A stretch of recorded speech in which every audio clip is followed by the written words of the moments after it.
సతీష్ మాదిగన్ కావచ్చు ఇతర నాయకుల్ని కలిసినటువంటి ముఖ్యమంత్రి గారు ఎందుకు మోత్కుపల్లిని ఎన్ని రోజుల నుంచి ఆయన దీక్ష చేపడుతున్నాడు, లేకపోతే మీడియా ముంగల ఆయన వినిపిస్తున్నాడు, మాకు ఒకసారి అపాయింట్మెంట్ ఇవ్వనట్టు కోరుతున్నాడు, ఎందుకు మోత్కుపల్లిని కలవకుండా మిమ్మల్ని కలుస్తున్నాడు? ఇప్పుడు ముఖ్యంగా ఒకటే మాట, మోత్కుపల్లి నరసింహులు గారు టికెట్ అడిగిండు. ఆయన నాకు వయసు 70 సంవత్సరాలు అవుతుంది, ఈ 70 సంవత్సరాలలో నేను ఎంపీగా కూడా పోవాలనుకుంటున్నాను, అది నాగర్ కర్నూలు వరంగల్ దరఖాస్తు పెట్టుకుంటూ అన్నిటి చేసుకుండు.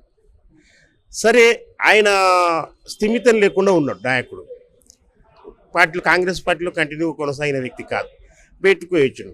ఇంకోటి మాకు రకరకాల సర్వేస్, మాకు ఇంటెలిజెన్స్ రిపోర్ట్స్ ఉంటాయి, ఎవరికి టికెట్ ఇవ్వాలో ఎవరికి టికెట్ ఇవ్వద్దని.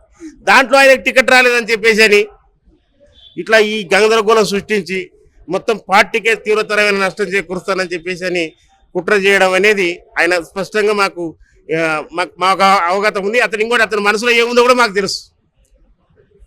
మోత్కుపల్లి నరసింహులు గారు ఏం కోరుకుంటారో కూడా మాకు తెలుసు.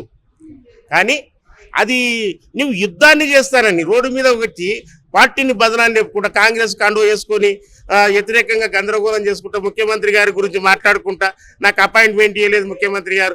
వాస్తవానికి మూడు నెలల కాలంలో అసలు 18 గంటలు పనిచేసుకుంటా ఈ యొక్క 6 గ్యారెంటీలను ఎట్టా అమలు చేయాలని చెప్పేసి అని, అప్పుల పాలైన ఈ రాష్ట్రాన్ని ఎట్టాదుకోవాలని ఒక చిన్న వయసులో మైండ్ను మొత్తం లగడాయించి దాన్ని బాగా పదును పెట్టి ఆలోచన చేసుకుంటూ ఈ అప్పుల పాలైన ఈ రాష్ట్రాన్ని ఎట్లా అధిగమించుకుంటూ ఎట్లా పథకాలు, సంక్షేమ పథకాలు ఎట్లా పేద ప్రజలకు అందించాలని ప్రయత్నం చేస్తున్నా ఆయనకు నీవేదో లేని పెట్టి నాకు ఇస్తావా ఇయ్యవా అంటే బెదిరించి టికెట్ అడగడం.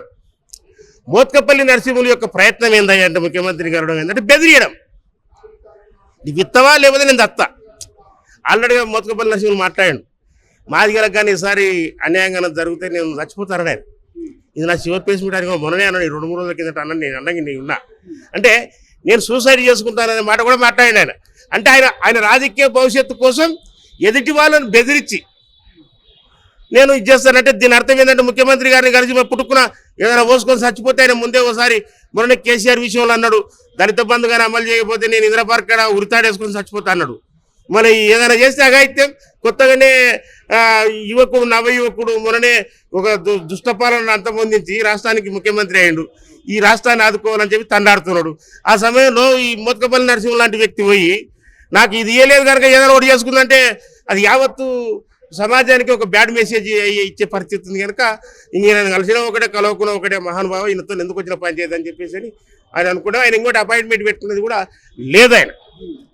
ఆయన ఇంటికాడికి రాలే, ప్రతి సామాన్య వ్యక్తిని కలుస్తుండే ఆయన అతని ఇంటి దగ్గర. ఆయన వచ్చిండు, అతని ఇంటి దగ్గరికి రాలే కదా ముఖ్యమంత్రి ఆయన. ఇప్పుడు ఆయనకు ఎంతో సెక్యూరిటీ ఉంటుంది కనుక సెక్రటేరియట్కి పోయినా నేను అని చెప్పేసి అని అన్నాడు. ఎవరు? మోత్కుపల్లి. సెక్రటేరియట్కి పోయి కూర్చుందంటే కుదరదు. ఆఫీసర్స్ మీటింగ్స్ నిమిషం మీటింగ్స్. నువ్వు మోత్కుపల్లి నరసింహులుగా మాజీ మంత్రి ఉండొచ్చు, రాజకీయ అనుభవం ఉండొచ్చు, కానీ నీవు కలుస్తున్న సమయం సరి అయింది కాకపోవచ్చు.